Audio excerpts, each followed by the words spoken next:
vamos dar continuidade a uma série de estudos que nós venhamos ministrando durante o decorrer desse mês, tá bom? Meus queridos irmãos, nós estamos num tema de propósito com Deus, e hoje nós vamos falar de um tema que é enxergando a vida do ponto de vista de Deus, amém? Glórias a Deus. Esse texto, irmão, muitas das vezes nós não, parece um pouco complexo, mas se nós nos atentarmos muito bem à palavra do Senhor, Deus nos revela muito bem qual é o propósito dele com a minha e com a sua vida, e principalmente qual é a forma que ele olha e enxerga a nossa vida, e o que ele espera que nós hajamos conforme essa expectativa que Deus criou sobre a minha e a sua vida, amém? Quando nós falamos aqui, irmãos, algumas coisas elas precisam ser vistas antes que nós possamos crer, e outras nós precisamos crer para que nós possamos ver. É um princípio muito parecido com o princípio de fé. Muitas das vezes nós temos que criar a expectativa, imaginarmos naquela posição, para que aquilo Deus venha despertar no nosso coração, e aquilo venha se tornar realidade na minha e na sua vida. Muitas das vezes nós imaginamos coisas, nós esperamos algo, que ao nosso próprio conhecimento parece ser impossível, mas para Deus não há impossível. E para que nós venhamos gerar essa expectativa dentro de nós, para que Deus venha fazer um milagre na minha e na sua vida, é necessário que nós nos colocamos naquela posição. Quando nós vemos um arquiteto fazer um projeto, irmãos, e construir algo, antes dele colocar aquele projeto para ser executado, ele criou aquilo dentro da mente dele primeiro, ele já se imaginou fazendo aquele projeto. Isso é o que acontece nas nossas vidas. Muitas das vezes nós temos um objetivo. O filho do irmão aqui, Neudo, teve um sonho, um projeto de se passar num concurso da Polícia Civil, ou Polícia Militar em Minas. Certamente ele orou a Deus e criou aquela expectativa dentro do coração dele e se imaginou já sendo um policial. Muitas das vezes nós vemos os jovens aqui da igreja, até o meu filho, estudando para uma medicina. Muitas das vezes eu falo, ele deve se imaginar, crendo que Deus ele vai estar fazendo medicina, ele já tem que se acreditar, tem que se enxergar fazendo medicina. Isso é o princípio da fé, é aquilo que nós almejamos ao máximo e já criamos aquela expectativa e já idealizamos na nossa mente aquilo algo concretizado. Um atleta de alto nível, meus queridos irmãos, quando ele quer ser um campeão, antes mesmo dele ser um medalhista ou ser um campeão, ele já trabalhou na mente dele que ele vai ser um campeão. É isso que Deus espera de nós, que nós almejamos e criamos essa expectativa dentro de nós, e essa confiança e essa dependência de Deus. Deus, quando Ele olha para nós, Ele espera algo de nós. É essa dependência de Deus que Deus almeja e espera de nós, amém? E para nós darmos andamento nesse estudo, a gente vai fazer o seguinte. Normalmente, irmãos, quando nós vamos olhar pelo ponto de vista de Deus, nós não temos essa maturidade e essa paciência de conseguir enxergar a vida do ponto de vista de Deus. Por quê? Porque a nossa visão ela é muito limitada, a nossa visão é muito fechada, e a visão de Deus ela é mais ampla sobre a nossa vida. Imaginamos, irmãos, eu faço muita viagem, normalmente semana sim, semana não, eu viajo de carro. Quem é motorista aqui e pega a estrada, muitas das vezes nós somos muito afoitos e muito apressados, e nós queremos fazer algumas ultrapassagens meio que arriscadas. Muitas das vezes nós não sabemos o que tem à nossa frente, e nós ficamos com aquela expectativa, será que eu vou, será que eu não vou? Assim é que é a nossa vida. Muitas das vezes nós queremos dar um passo e não sabemos se nós podemos dar esse passo ou não. Mas Deus nos garante, irmãos, que Ele conhece a minha e a sua vida. Se nós soubéssemos, aprendêssemos a olhar a nossa vida do ponto de vista de Deus, e entregasse na mão dEle, e confiasse nele, Deus já nos viu lá na frente, meus queridos irmãos. Deus sabe o meu dia de amanhã, Ele sabe o seu dia de amanhã. Então confie nele. Não se firme nas suas expectativas e nas suas visões e nas suas crenças. Confie em Deus e deixe Deus agir na sua vida, conforme Ele planejou para mim e para a sua vida. Deus tem um propósito na minha e na sua vida desde o momento da nossa criação. Amém? Glórias a Deus. Irmãos, eu acredito que a pilha do aparelho aqui não está funcionando, amém? Glórias a Deus. Aqui nós vamos ver assim, meus queridos irmãos, esse estudo ele é baseado no livro de Uma Vida com Propósito, de Rick Warren. Então fizemos uma adaptação. O seu modo de vida, seu modo de enxergar a sua vida, molda a sua vida. Seu modo de definir, define e determina o seu destino, amém? A Bíblia, irmãos, ela fala de umas metáforas. O ser humano, ele vive através de algumas metáforas. Essas metáforas geram na gente algumas expectativas, alguns anseios na minha e na sua vida. Alguma das metáforas da nossa vida, ela determina nossa inteligência, nossas oportunidades, nossos gastos de energias, nossas vidas financeiras. E a partir desses princípios, da forma que nós enxergamos a nossa vida, é que nós vamos definir o nosso destino. Mas não foi isso que Deus esperava de nós. Deus, na realidade, espera de nós que nós esperássemos dEle e confiasse naquele que Ele planejou para mim e para a sua vida. Muitas das vezes nós queremos tomar a direção da nossa vida com os nossos próprios caminhos, com os nossos próprios anseios, com as nossas próprias necessidades. E esquecemos que nós fomos criados por Deus e para Ele. Nós fomos criados para glorificar e exaltar o nome dEle. E muitas das vezes nós queremos tomar a direção da nossa vida para nós. E esquecemos de ouvir a voz de Deus e não consultamos a visão de Deus para a minha e para a sua vida, amém? Vamos aqui. Para quando nós vamos falar a respeito de visão, há-se uma pergunta muito simples. Qual é a sua visão da vida? Parece uma pergunta um pouco simples, mas bastante complexa. E muitas das vezes nós não conseguimos responder essa pergunta com uma grande facilidade. Para cumprir os nossos propósitos que Deus nos deu, nós teremos que contestar o nosso pensamento convencional e substituir o nosso pensamento por metáforas bíblicas, amém? A Bíblia diz que nós não vivamos como as pessoas desse mundo, mas deixe que Deus as transforme por meio de uma completa mudança na mente de vocês. Assim vocês conhecerão a vontade de Deus. Então, para que nós venhamos conhecer a vontade de Deus, nós precisamos mudar a nossa linha de pensamento, amém? Isso está em Romanos 12, 2. A Bíblia nos oferece 3 metáforas a respeito do ponto de vista divino de Deus para mim e para a sua vida. O primeiro ponto de vista que nós vamos ver na Bíblia Sagrada, a vida na terra é um teste. Segundo, a vida na terra é um cargo de confiança. E por último, o mundo não é o meu lar. Amém? Quando nós falamos que a vida na terra é um teste, a Bíblia ela nos dá muitos exemplos de pessoas de Deus, que nós vemos personagens importantes na passagem bíblicas, onde Deus testou. Alguns nesses testes foram aprovados e outros foram reprovados nesse teste. Então, irmãos, queridos irmãos, nós não podemos nos focar e nos preocupar que nós estamos errando e não podemos corrigir a rota nossa. A Bíblia nos dá vários exemplos de testes e de pessoas que foram aprovadas e pessoas que não foram aprovadas. O primeiro ponto aqui que eu quero destacar é a passagem onde Deus pede Isaac a Abraão. Ele pede o seu filho. Abraão ali, irmãos, ele foi passado por um teste muito grande. Muitas das vezes nós vamos ver Deus testando a nossa fé, testando a nossa comunhão e principalmente testando a nossa confiança e dependência nele. Irmãos, imagine só a situação. Abraão passa uma vida toda pedindo um primogênito a Deus, orando a Deus, e Deus concede aquela bênção para Abraão. E do nada Deus vai lá e pede para ele sacrificar e entregar a sua bênção. Olha o tamanho dessa aprovação.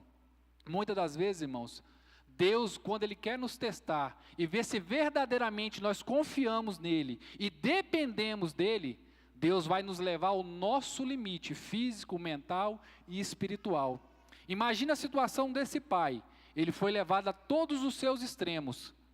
Mas mesmo assim, em momento algum, quando nós fazemos a leitura da palavra do Senhor, nós vemos ele titubear. em momento algum nós vemos ele questionar Deus. Ele simplesmente pega ali o seu filho, vai até o monte e chega perto de sacrificá-lo, e Deus não permite. Irmãos, as provações, elas nos levam ao nosso limite. Por quê? Para Deus ter a certeza que verdadeiramente nós dependemos e confiamos nele. Outro ponto de vista que nós vemos, onde nós vemos um teste, Adão e Eva, eles foram reprovados no primeiro teste que Deus colocou na terra. Quando Deus criou o homem e a mulher, ele deu uma incumbência para os homens, que era cuidar da terra. Deus criou tudo, Deus criou e entregou para eles cuidarem.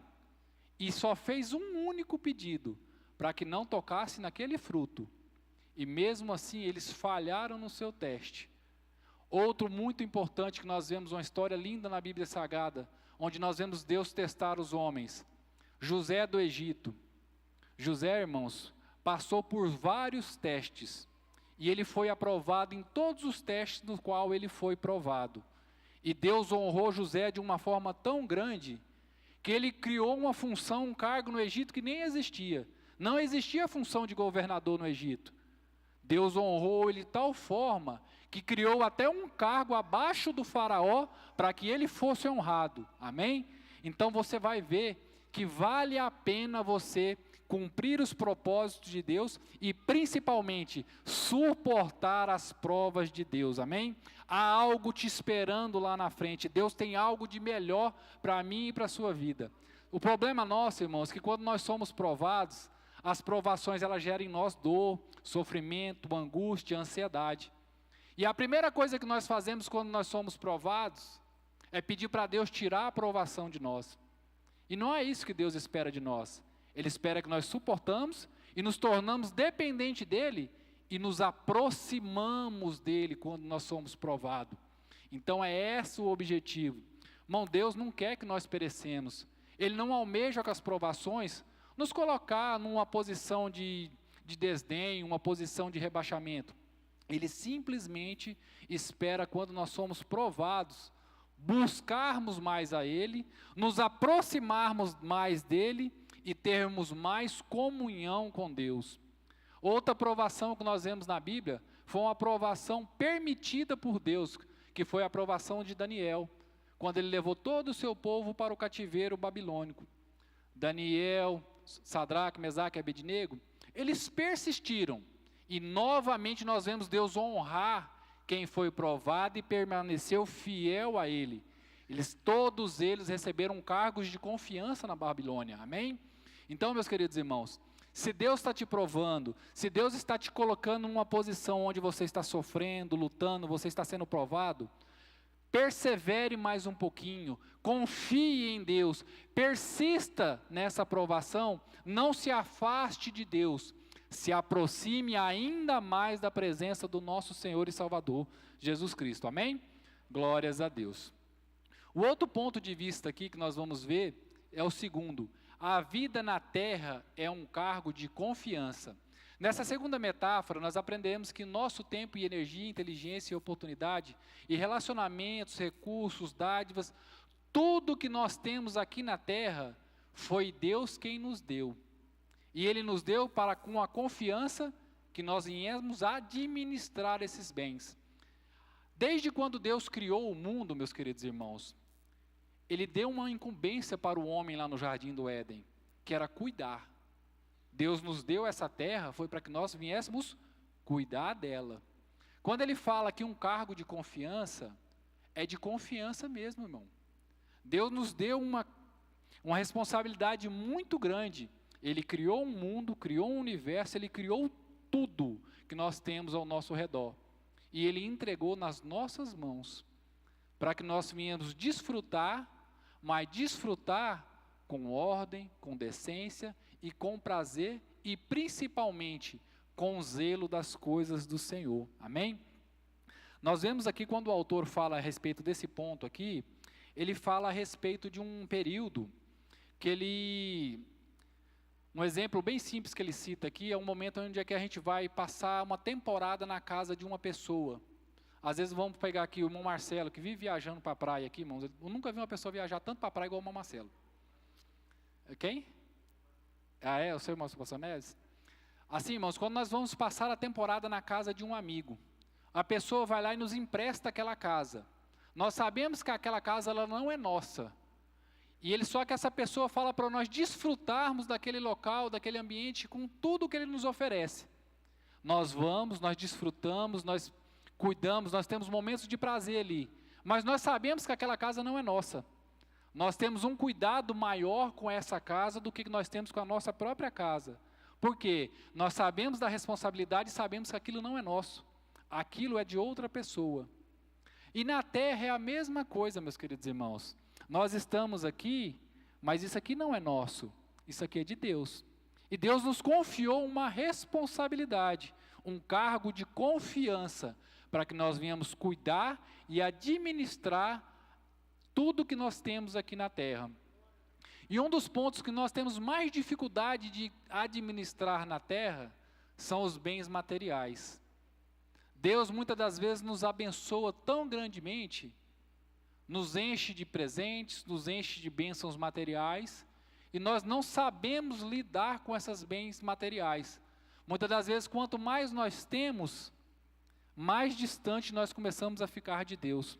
Às vezes Deus nos abençoa com um bom carro, nos abençoa com um bom apartamento, nos abençoa com um bom emprego, nos abençoa com bens materiais, um bom salário, só que nós nos tornamos dependentes desses bens que Deus nos deu. Em vez de nós pegarmos esses bens que Deus nos deu e administrarmos, e sabermos lidar e aproveitar desses bens, esses bens materiais, eles começam a nos afastar da presença de Deus. Nós estamos confortáveis na nossa casa, nós não queremos vir mais à igreja orar, entregar o nosso culto, a nossa adoração a Deus. Deus nos abençoa com um salário digno e honroso, onde nós podemos sustentar as nossas famílias, desfrutarmos de um bem. Nós esquecemos de ofertar na casa do Senhor, nós deixamos de estar dizimando e abençoando pessoas que necessitam desse dízimo, dessa oferta, para poder abençoar a obra do Senhor. Então, meus queridos irmãos, tome muito cuidado. Deus está te abençoando. Não deixe que as bênçãos do Senhor, que Ele depositou como confiança na sua vida, venha atrapalhar a sua comunhão e a sua intimidade com Deus, ao ponto de te afastar da presença de Deus. Muitas das vezes a gente tem aquele hábito, não, vou esperar Deus me abençoar para que eu venha abençoar o próximo, irmãos. Não caia nessa esparrela, não caia nesse conto de fadas. Se você tem que abençoar alguém, abençoe, que Deus vai continuar te honrando e te abençoando em nome de Jesus, amém? Glórias a Deus, aleluia, Jesus. Continuando ao texto aqui, o mundo não é meu lar. São algumas verdades, irmãos, que vão nortear a nossa vida.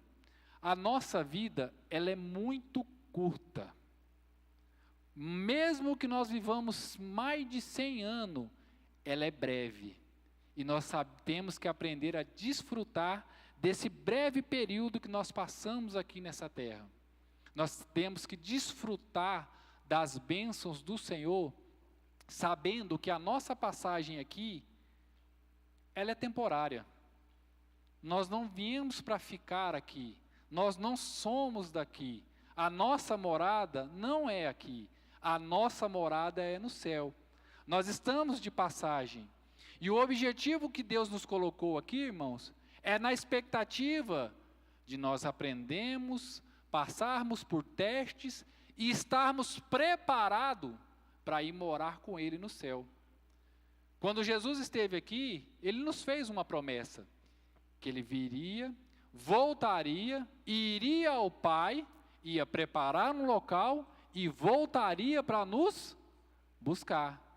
Eu ainda estou confiando nessa promessa, e eu creio que a igreja também está confiante nessa promessa, pois a promessa do Senhor ainda está de pé. Ele está à destra do Pai, já nos preparou um lugar, e está breve em voltar para buscar eu e você, meus queridos irmãos, para buscar a nossa igreja, para buscar você, amém? Glórias a Deus. Então, meus queridos irmãos, tenha a certeza, a sua passagem aqui na terra, ela é breve, ela não é duradoura. Deus já preparou um lugar, e a nossa morada é na Canaã celestial, amém? Glórias a Deus, aleluia, Jesus. Para que nós venhamos concluir aqui, irmãos, queridos irmãos, a nossa vida, mesmo que ela dure 100 anos, ela é breve comparada à eternidade que nos guarda. As nossas escolhas faz com aqui que nós estarmos nas mãos de Deus. Refletirão na eternidade, onde nós estaremos com Ele. Por isso que nós devemos tomar cuidado com as nossas atitudes terrenas. As nossas atitudes poderão comprometer uma vida eterna. Nós temos uma vida eterna ainda pela frente, meus queridos irmãos. E as nossas atitudes, ela pode atrapalhar a nossa caminhada para ter uma vida eterna. Vocês já imaginaram, meus queridos irmãos, nós estamos aqui todo dia nos sacrificando, vindo aos cultos, buscando a Deus, fazendo os nossos trabalhos sociais na igreja, orando, jejuando, e chegar no dia da volta do nosso Senhor, nós não fomos com Ele? Será que foi tudo em vão? Então, nós devemos ter o verdadeiro compromisso com Deus, um verdadeiro relacionamento de comunhão com o Senhor, sabendo que a vida que Deus almejou para mim e para você, não é uma vida terrena, é uma vida eterna. O sacrifício de Cristo para mim e por você, ele não pode ter sido em vão. A morte de Cristo na cruz, ela não pode ser desvalorizada. Deus morreu, Jesus morreu, foi por mim e por você. Muitas das vezes nós vemos essa questão do sacrifício de Cristo de uma forma muito ampla. Nós pensamos que Jesus olhou ali e fez aquele sacrifício pela multidão. Meus queridos irmãos, não foi por uma multidão.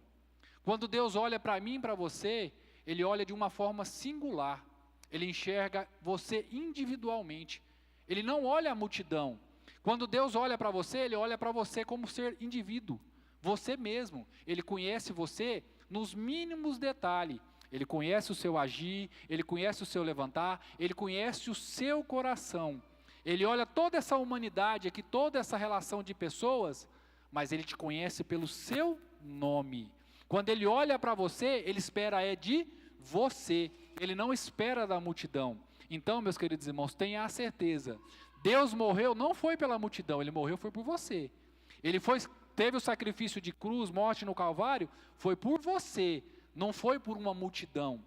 Quando Deus for te chamar, Ele vai chamar você como indivíduo. Nós não vamos entrar como um rebanho lá no céu não, meus queridos irmãos.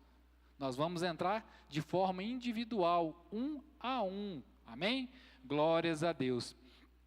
E um ponto de vista que nós devemos aprender, irmãos, que a vida eterna, ela é uma vida abundante e feliz.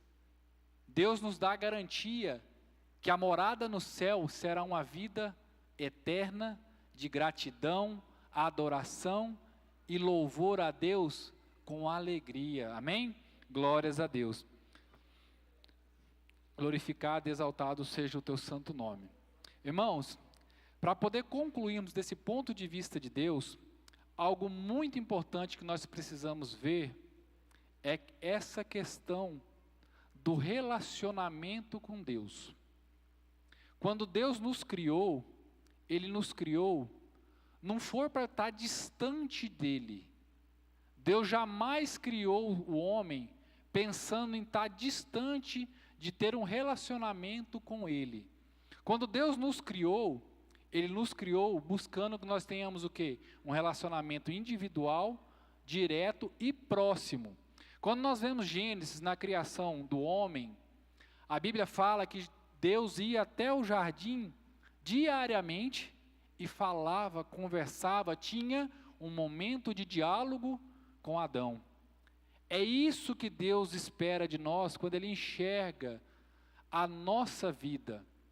Muitas das vezes nós não valorizamos essa oportunidade que Deus nos dá de ter um relacionamento individual, direto e próximo de Deus. Irmãos, nós podemos sim ter um relacionamento íntimo, direto e individual com Deus. Deus nos deu algo muito sublime, muito grato e gratuito, que é o dom da oração. E muitas das vezes nós não valorizamos esse meio de comunicação que nós podemos ter com Deus.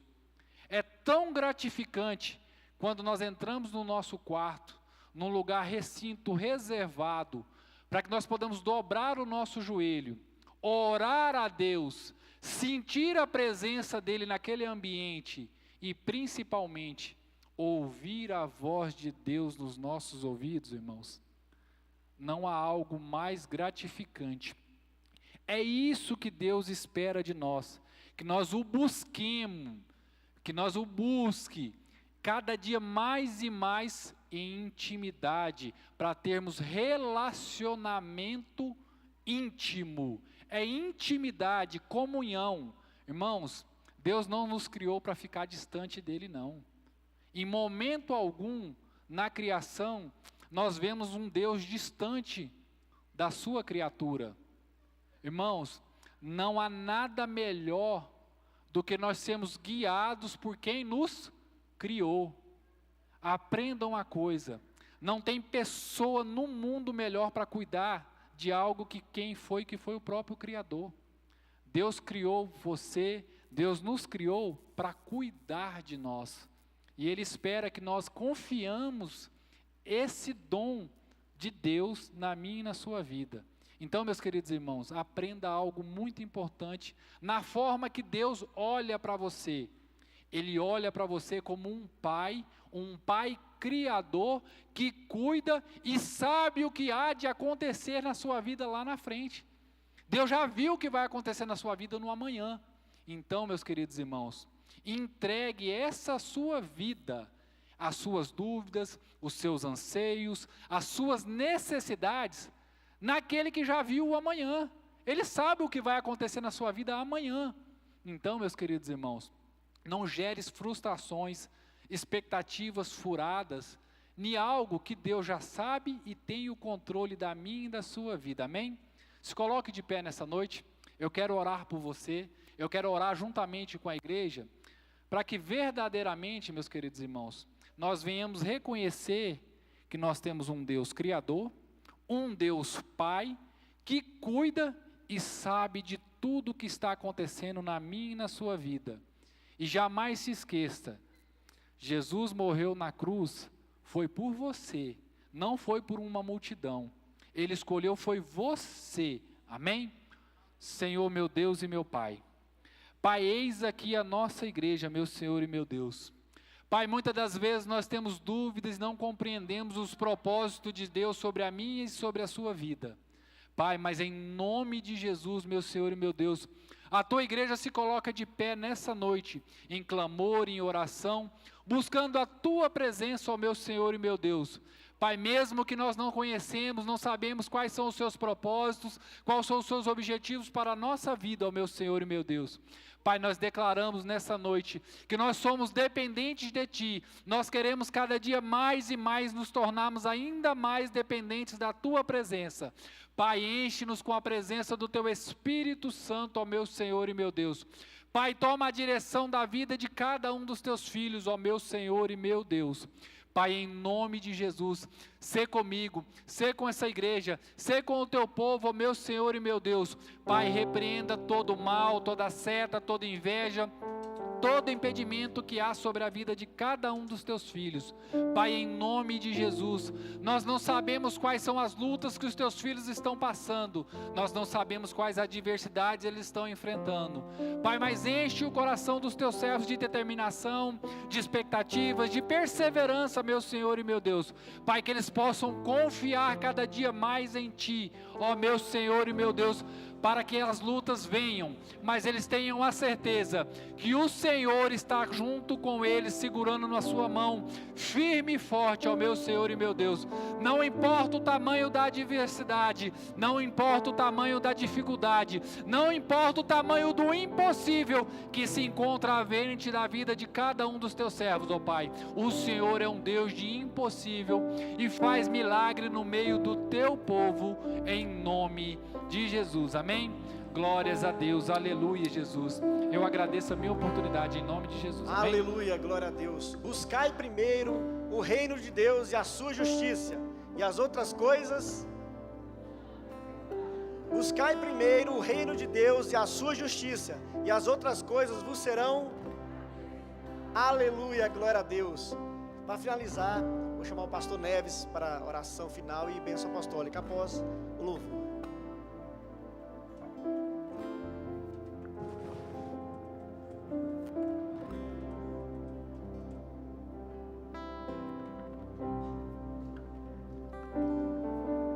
Amém, igreja? Quer saudar a igreja com a paz do Senhor? Os irmãos podem ficar sentados só um minutinho, nós já vamos estar encerrando. Dizer da nossa alegria de mais uma vez estar na casa do Pai e de ouvir um pouquinho mais do que Ele pode